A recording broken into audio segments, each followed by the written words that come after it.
Hello everyone, this is Bharti and welcome to my channel dream maths. आज हम करने वाले हैं matrix inversion method, most important और बहुत इजी भी है। एक एग्जाम में तो क्रैमर्स रूल और मैट्रिक्स इन्वर्जन मेथड दोनों क्वेश्चन आए हुए हैं। 8th का ए पार्ट में क्रैमर्स रूल है और बी पार्ट में मैट्रिक्स इन्वर्जन मेथड है, तो इसको अच्छे से कर लो। दोनों मोस्ट इंपॉर्टेंट टॉपिक है, क्रैमर्स रूल भी और इन्वर्जन मेथड भी। विदाउट वेस्टिंग टाइम फटाफट से करते हैं। इन्वर्जन मेथड के लिए आपको निकालना क्या आना चाहिए? ए इनवर्स, किसी भी मैट्रिक्स का इन्वर्स निकालना आपको आना चाहिए। देखते हैं। हाँ जी, इन्वर्जन मेथड के लिए सबसे पहली चीज आपको 3 मैट्रिक्स पता होनी चाहिए, A matrix, B matrix and X matrix. ठीक है, इस मेथड के लिए आपको मेनली 3 मैट्रिसेस के बारे में पता होना चाहिए। ए मैट्रिक्स क्या होती है? बहुत सिंपल है, जो एक्स वाई के कोफिशिएंट से बनती है। यहाँ एक्स का कोफिशिएंट क्या है? 1, ये 2 और ये 5। इन x को छोड़ के जो इनके कोफिशिएंट्स है उनसे जो मैट्रिक्स बनती है उसको बोला जाता है ए मैट्रिक्स। बी मैट्रिक्स क्या होती है? बहुत इजी, जो राइट साइड पे कांस्टेंट्स हैं उनको जो मैट्रिक्स बनती है वो बी मैट्रिक्स है, ये रही। और x क्या होता है? जो उनसे वेरिएबल इक्वेशन में यूज हो रहे हैं वो एक्स वाई, वो आपकी x मैट्रिक्स बनाते हैं। यहाँ पे क्या यूज हो रहा है? x और y, तो x मैट्रिक्स में जाएगा एक्स वाई। क्लियर है ये चीज? जैसे क्रैमर्स रूल में D1 D2 ये सब चीजें होती थी, इन्वर्जन मेथड में मींस हम कर क्या रहे हैं? आपके पास सोल्यूशन निकाल रहे हैं इन्वर्स मैट्रिक्स का यूज करके। इसमें आपको 3 मैट्रिक्स के बारे में पता होना चाहिए, A matrix, B matrix and X. A matrix जो एक्स और वाई के कोफिशिएंट से बनती है, बी मैट्रिक्स जो राइट हैंड साइड पे आपके कॉन्स्टेंट्स होते हैं, और एक्स मैट्रिक्स जो आपके पास वेरिएबल्स होते हैं। क्लियर है ये चीज? तो सबसे पहला काम ये। सेकेंड स्टेप, आप इसमें डिटर्मिनेंट ऑफ ए निकाल के देखते हो। क्या निकाल के देखते हो? डिटर्मिनेंट ऑफ ए। सारे जो केसेस हैं वो डिटर्मिनेंट पे ही बनेंगे, क्योंकि ये इन्वर्स मैट्रिक्स से बन रहा है, मींस इन्वर्स का मेथड यूज हो रहा है, तो जो डिटर्मिनेंट है वो तो मेन रोल प्ले करेगा ही। करें start. 5 × 1 5 - 4 that is 1 non zero. इसका मतलब इस मैट्रिक्स का जो डिटर्मिनेंट है वो नॉन जीरो आया है, जीरो नहीं आया। ए इनवर्स एग्जिस्ट करता है। जब मैंने आपको ए इनवर्स निकालना सिखाया था तो मैंने आपको सबसे पहले बोला था कि डिटर्मिनेंट चेक करो, डिटर्मिनेंट जीरो नहीं आना चाहिए। जिस मैट्रिक्स का डिटर्मिनेंट जीरो आता है उसका इनवर्स नहीं निकल सकता। क्लियर है ये चीज? तो हमारे पास डिटर्मिनेंट आ चुका है 1, जो कि नॉन जीरो है, मीन जीरो नहीं है, तो ए इनवर्स एग्जिस्ट करता है। तो इस मैट्रिक्स का मीन्स इस सिस्टम ऑफ इक्वेशन का सोल्यूशन अगर आपको निकालना है बाय यूजिंग द कौन सा इन्वर्जन मेथड, आप सिंपली लिखते हैं x is equals to A inverse B. क्या लिखते हैं? Simply x is equals to A inverse B. अगर इसमें आप सारी वैल्यूज एक्यूरेटली पुट करते हो, बिल्कुल करेक्ट, आपको इन एक्स वाई की वैल्यू मिल जाएगी। सॉल्यूशन का मतलब क्या है? आपको एक्स वाई की वैल्यू चाहिए, तो सबसे पहले आपने ए, एक्स और बी ये 3 मैट्रिक्स आके ढूंढी। उसके बाद आपने देखा डिटर्मिनेंट नॉन जीरो है। आप सिंपल सोल्यूशन कैसे निकाल सकते हो? x is equals to A inverse B. अगर डिटर्मिनेंट नॉन जीरो आ जाए तो इसके पास यूनिक सोल्यूशंस मिलते हैं। इसको नोट कर लो कि अगर आपके पास डिटर्मिनेंट नॉन जीरो आ गए तो क्या मिलेंगे? Unique solutions. क्लियर है ये चीज? तो अब निकालते हैं। तो सोल्यूशन के लिए हमें क्या याद होना चाहिए? x is equals to A inverse B. x में आपके पास एक्स वाई होगा, ए इनवर्स अभी हम निकालेंगे, और b हमारे पास 4 9 है। अगर आप इसमें सारी वैल्यूज पुट कर देते हो ए इनवर्स की, b को मल्टीप्लाई कर देते हो ए इनवर्स से, आपको आपके एक्स वाई मिल जाएंगे। क्लियर ये चीज? मोस्ट इंपॉर्टेंट और इजी भी है। चलो करते हैं फटाफट से। फिर ए इनवर्स कैसे निकालते हैं? ए इनवर्स होता है 1 upon determinant A into adjoint A. जिसका आपने इनवर्स निकालना है उसके एडजॉइंट को डिटर्मिनेंट से डिवाइड कर दो। क्लियर है ये चीज? डिटर्मिनेंट निकाल लेते हैं आपके पास, सॉरी एडजॉइंट निकाल लेते हैं। 1 2 और क्या था? 2 5।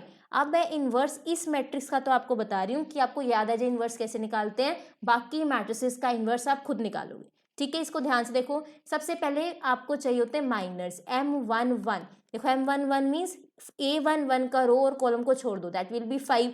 ऐसे ही M12 that will B 2, M21 that will B 2 again, and M22 that will B 1। जब इसके रो कॉलम छोड़ा 2 बचा, इसका रो कॉलम छोड़ा 2 बचा। जो एलिमेंट है मीन्स M21 है, तो A21 के रो और कॉलम को छोड़ के जो एक्स्ट्रा एलिमेंट बचता है ना, वो उसका माइनर होता है। क्लियर है ये चीज? अभी आपको आई बटन में शो हो रहा होगा कि इनवर्स कैसे निकालते हैं, वहां पे भी देख सकते हैं। ठीक है, मैंने बिल्कुल स्टेप्स में मैट्रिसेस में कवर किया हुआ है। पहले आपको कोफैक्ट माइनर सिखाए, कोफैक्टर्स, फिर इनवर्स। ठीक है, अब इसके कोफैक्टर्स निकालते हैं। A11 कैसे निकलेगा, 5 ही रहेगा। A12 क्या हो जाएगा, -2, ये भी मैंने बताया हुआ है। -1 की पावर 1 + 2 से मल्टीप्लाई होगा ना, वो 3 हो जाएगा। अगर आपको इन्वर्स निकालने नहीं आते, पहले मैट्रिसेस के सारे पार्ट्स देखिए, ठीक है। ऐसे ही A21 that will B -2 and A22 that will be again 1। इसको मैट्रिक्स में डाला जाता है, ये आपके पास आ गया दिस, और इसका ट्रांसपोज लिया जाता है, ये आपके पास आ गया एडजॉइंट। एडजॉइंट आपको मैंने फटाफट से करके बता दिया, आप वीडियो पॉज करके पहले अपना इन्वर्स निकालिए अच्छे से, ठीक है। तो आपके पास ए इन्वर्स क्या आएगा यहाँ पे, A inverse is equals to 1 upon determinant A, वो 1 नहीं आया क्योंकि डिटर्मिनेंट ए का 1 ही था, और यहाँ पे एडजॉइंट आना था। एडजॉइंट आपके पास क्या आया, 5 - 2 -2 1। क्लियर है ये चीज, ये आपके पास आ चुका है इन्वर्स। इन्वर्स क्यों निकाला, क्योंकि इस टाइप के सिस्टम के लिए हमें सोल्यूशन इससे मिलता है, x is equals to A inverse B से। तो पहले ए इन्वर्स निकालना था और फिर उसको हम b से मल्टीप्लाई करेंगे ताकि हमें x मिल जाए। क्लियर है ये चीज, चले आगे, चलिए फिर निकालते हैं x। x है हमारे पास A inverse b। A inverse क्या है, 5 - 2 -2 1 है ना, और b क्या है हमारे पास 4 9। कर देते हैं मल्टीप्लाई, मैट्रिक्स मल्टीप्लिकेशन आनी चाहिए। अगर आपने पहले 9th चैप्टर नहीं देखा, पहले 9th चैप्टर जो मैंने मैट्रिसेस कवर किए, हाँ जी, क्या आएगा, 5 4 20 -18, और यहाँ पे -8 + 9 दैट विल बी 2, एंड यहाँ पे 1, और यहाँ पे क्या है, x की वैल्यू xy। तो बस सेम वाले सेम कर दो, x2 y1 means corresponding position वाले इक्वल होंगे। ये वाला x किसके इक्वल होगा, 2 के, ये वाला y किसके इक्वल होगा, 1 के, होगी वैल्यूज आ गई हमारे पास। तो इस सिस्टम का सोल्यूशन क्या है, x2 y1। क्लियर है चीज, चेक कर लेते हैं, x को 2 डालें, y को 1। देखो यहाँ पे इसमें हमें चेक भी कर सकते हैं आंसर्स, दोनों इक्वेशन में आप x की जगह x की वैल्यू डालो, y के प्लेस पे y, राइट हैंड साइड के इक्वल पुट। x की वैल्यू 2 है, y की 1 पुट कर देते हैं, 2 प्लस, हाँ जी आ गया 4। देखो बिल्कुल राइट हैंड साइड के इक्वल है। दूसरी इक्वेशन में भी चेक कर लो, 2 × 2 + 5 × 1, कुछ भी नहीं कर रही मैं, x की प्लेस पे x की वैल्यू, y की प्लेस पे y, और ये डालने पर वो अपने आप ही राइट हैंड साइड के इक्वल आ रहा है। इट मीन्स मेरे आंसर करेक्ट है, x2 y1 ही आएगा। क्लियर है ये चीज, बहुत इजी मेथड है। आपको a, b और x मैट्रिक्स निकालने, ये कोफिशिएंट से बनती है, ये राइट हैंड साइड से बनती है, और ये वेरिएबल से बनती है, ठीक है। फिर आपने चेक करना है डिटर्मिनेंट a नॉन जीरो होना चाहिए, मीन्स आपको यूनिक सोल्यूशंस मिलेंगे। डिटर्मिनेंट a जीरो होने से क्या होगा, वो हम अगले 2 क्वेश्चंस में डिस्कस करेंगे। बट अगर डिटर्मिनेंट a नॉन जीरो है, मीन्स यूनिक सोल्यूशन मिलेगा, a इनवर्स आपका एग्जिस्ट कर रहा होगा। सिंपली आप x को a इनवर्स b से सॉल्व कर सकते हैं, a इनवर्स b निकालिए, b से मल्टीप्लाई कीजिए, आपको एक्स वाई की वैल्यूज मिल जाएंगे। क्लियर है चीज, बहुत इजी है, बहुत अच्छा ये मेथड। नेक्स्ट देखो, ये ज़्यादा इंपॉर्टेंट है, मोस्ट इंपॉर्टेंट है ये मेथड, इसको अच्छे से कर लेना। इसका एक क्वेश्चन आपके एग्जाम में पक्का आएगा, चाहे क्रैमर रूल हो, चाहिए दोनों भी आ जाते हैं। एक पेपर मैंने आपको बताया स्टार्टिंग में भी कि देखा है मैंने, दोनों मेथड्स आए हुए हैं, ठीक है। तो करते हैं फटाफट से start. Following system of equations, हाँ जी करते हैं, बहुत इजी है। सबसे पहले क्या चाहिए, matrix A B and X निकालते हैं। ए मैट्रिक्स क्या बनेगी, 3 6 11 22, ठीक है। फिर बी क्या होगी, बी होगी जो राइट हैंड साइड पे वैल्यू है 7 5। एक्स क्या होगी, जो वेरिएबल यूज हो रहे हैं एक्स वाई, कल हम 3 इक्वेशंस वाला करेंगे तो वहां पे आपको वेरिएबल एक्स वाई जेड भी मिलेगा, तो हम एक्स क्या लिखेंगे वहां पे, एक्स वाई जेड। क्लियर होगी चीज, जितने वेरिएबल यूज हो रहे हैं वो इस एक्स मैट्रिक्स के अंदर जाते हैं। यहाँ पे 2 वेरिएबल है तो एक्स वाई, जब हम कल 3 इक्वेशंस करेंगे तो एक्स वाई जेड, ठीक है। ये आपके पास ए आ गया, ये बी आ गया, और ये क्या आ गया, एक्स। सबसे पहला काम डिटर्मिनेंट चेक करेंगे, दैट विल बी 66 -66, और ये क्या आ जाएगा आपके पास 0। डिटर्मिनेंट आ गया 0। जैसे वहां पे डॉन डी 0 आने पे हमें प्रॉब्लम होती थी, वैसे ही डिटर्मिनेंट ए 0 आने पे यहाँ पे डिटर्मिनेंट ए डॉन है, ठीक है। डिटर्मिनेंट ए 0 आ गया। अगर आपका डिटर्मिनेंट ए 0 आ जाता है, उसके बाद ए इनवर्स तो नहीं एग्जिस्ट करता, ये तो पक्की बात है कि अब हम इसमें ए इनवर्स नहीं निकालेंगे। हम क्या निकालेंगे, एडजॉइंट ए इंटू बी निकाल के देखेंगे। क्या निकाल के देखेंगे, एडजॉइंट ए इंटू बी। ध्यान से सुनो बहुत अच्छे से, अगर ए डिटर्मिनेंट 0 है और एडजॉइंट ए इंटू बी भी क्या आ गया 0, मीन्स इस डॉन का कहना इसने मान लिया तो इनफाइनाइटली मेनी सॉल्यूशंस मिलेंगे। क्या मिलेंगे? Infinitely many solutions. लेकिन अगर डिटर्मिनेंट जीरो होने से adjoint A into B zero नहीं हुआ, मीन्स इस डॉन का कहना नहीं माना इसने, तो आपके पास no solution, system of equation नाराज हो जाए। की बात एडजॉइंट ए बी ने मान ली तो इन्फिनिटली मेनी सॉल्यूशंस, बट अगर नहीं मानी, डिटर्मिनेंट जीरो होने से adjoint A into B zero नहीं हुआ, तो नो सॉल्यूशन, आपको कोई सॉल्यूशन नहीं मिलेगा। वहाँ पे डी डॉन था, D1 D2 D3 उसके अकॉर्डिंग काम करते थे, यहाँ पे डिटर्मिनेंट ए डॉन है और एडजॉइंट ए इंटू बी अगर इसके अकॉर्डिंग काम करेंगे तो इन्फिनिटली मेनी सॉल्यूशन, अगर इसके जीरो होने से एडजॉइंट इंटू बी जीरो नहीं हुआ तो नो सॉल्यूशन। क्लियर है ये चीज़? तो अभी हमने देखा कि डिटर्मिनेंट ए जीरो हमारे पास आ चुका है। अब हम चेक करेंगे एडजॉइंट ए इंटू बी। मैं क्लास की एंड में भी एक बार आपको समअप करवा दूंगी, ठीक है?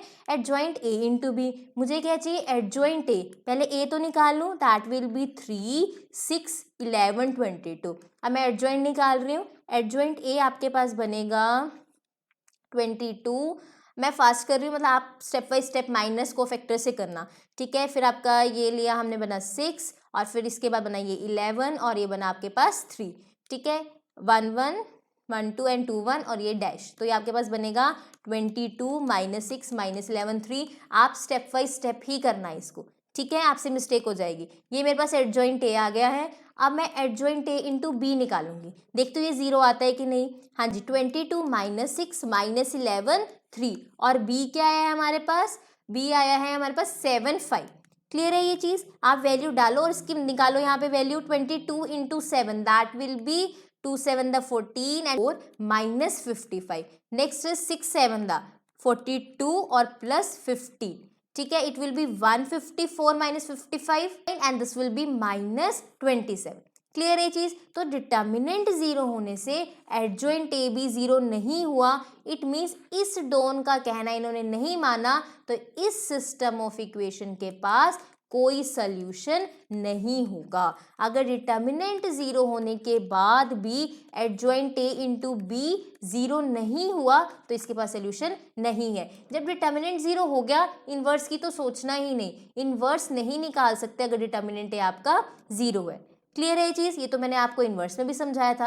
अब इनवर्स तो निकाल नहीं सकते, फिर क्या करेंगे? एडजॉइंट ए इंटू बी निकालेंगे। अगर एडजॉइंट ए इंटू बी आपका नॉन जीरो आ गया तो नॉन सोल्यूशन। क्यों? क्योंकि इसके जीरो होने से इसने इसका कहना नहीं माना।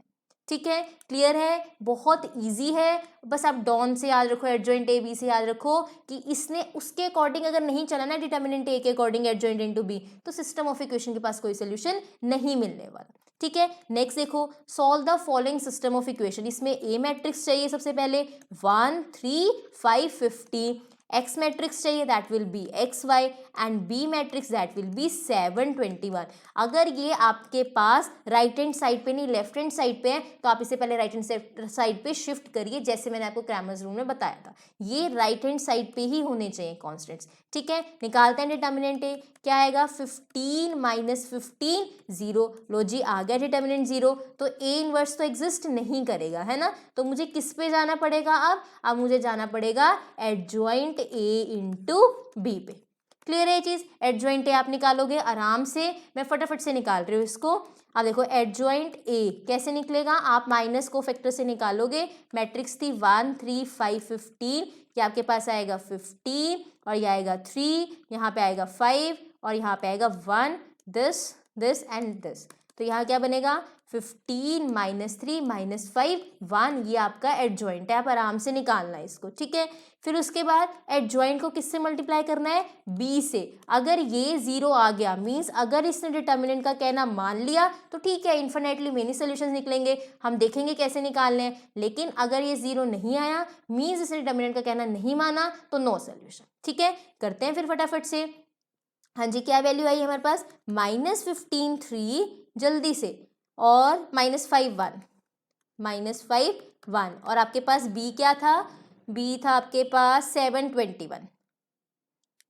कर देते हैं फिर मल्टीप्लाई जल्दी से। 15 इंटू 7 -5 इंटू 21 -3 इंटू 7 और यहाँ पर +21, ये क्या बनेगा? -15 into 7 -105 and this is again आपके पास यहाँ प्लस था बच्चे, ये माइनस था ना, प्लस आएगा। सो प्लस 105 माइनस 21 प्लस 21, ये क्या बन गया 0 0।